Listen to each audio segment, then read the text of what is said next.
There we go. All right, and we are live at HubSpot. Look at the sprocket back there, Remington. That's crazy right there. And we are going to do a HubSpot partner recap where we're going to talk about things that we saw, that we witnessed, that happened here in Boston before we head back home to HQ for Remington and to, well, my HQ, which is going to be in Charlotte, North Carolina. But really, the first thing that I want to talk about is how HubSpot broke George V. Thomas yesterday. There was so much information. We got to see like a science fair thing, and they were talking about all the things that they were going to release. And listen, I started twitching. Like I was like, time out, stop, overload. But Remington, why don't you start with kind of your one takeaway, then I'll do my one takeaway of over the last kind of 2 days, what we saw, what we thought as far as the HubSpot Partner Days. Sure. So HubSpot Partner Day for me was a lot. I don't think I've ever been to any event that unloaded so much knowledge. Like literally they're dropping mics left and right. But one of the biggest things, and it's been a reoccurring thing, is the community. The partner community is one of those things that is just like on fire. It's really cool to see a whole bunch of old faces, but then even cooler to see a whole bunch of new ones. So that was something that was really, really legit. The conversations are going deep, and it's really neat to kind of dig in and see what's going on there. But as far as the one thing, my actual one thing, the one thing that I think was pretty remarkable is HubSpot is progressing to more of a platform, and everything that all of us really are annoyed at is how many different silos there are in the tool. They're really trying to go for this like one experience, this one suite, this one platform, and Service Hub is going to be pretty insane with the amount of power it's going to enable for marketing and sales.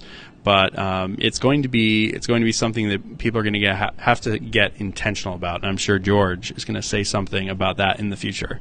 But that's my one thing.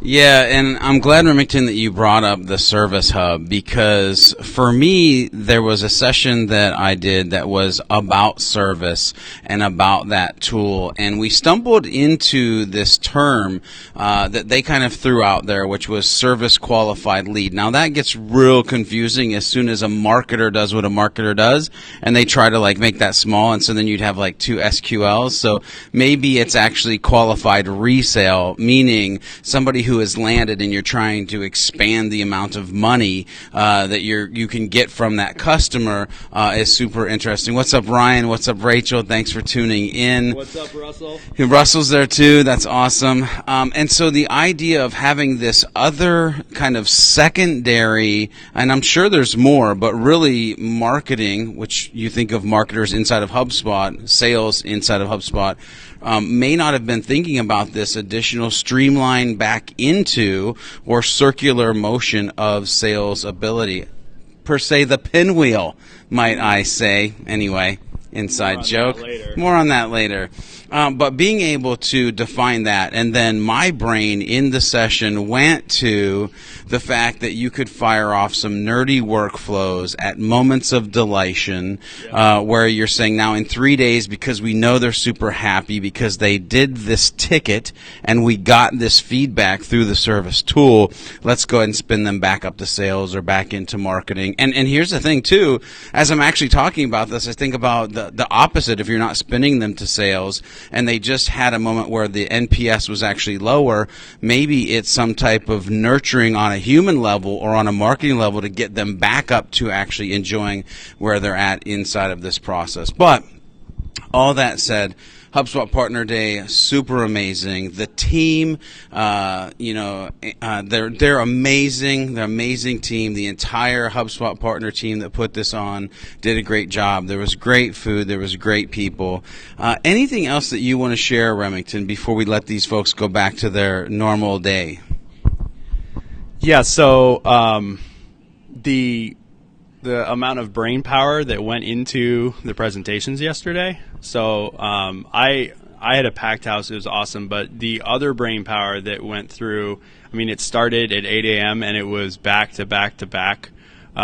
They talked about everything all the way through from, new messenger tools to, enhancing the CRM, enhancing reporting, going all the way into the tools for live chat, all the way on through to the workflows and the data and how everything meshes together. And I think that's where the magic is really going to be with HubSpot specifically, but also the amount of opportunity for partners to leverage all of those pieces, and for companies to really start getting data on their customers to help them grow.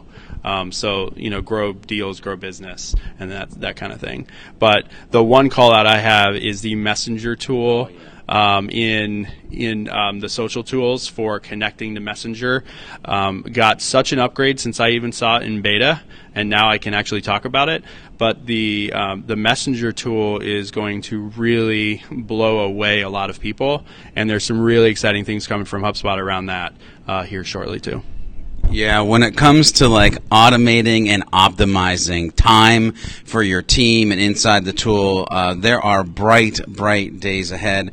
The last thing I will say that I realized here at Partner Days is this guy right here is famous. He is famous on the internet. He has done like 47 wonderful things that got him talked about a lot. You can leave your comments down in the chat below if you're curious to what that is about. But hey, I'm George B. Thomas, and he is Remington Begg. And we're out of here. We've got to catch flights back to people who are watching this and miss us and love us, because that's how we roll. Peace out.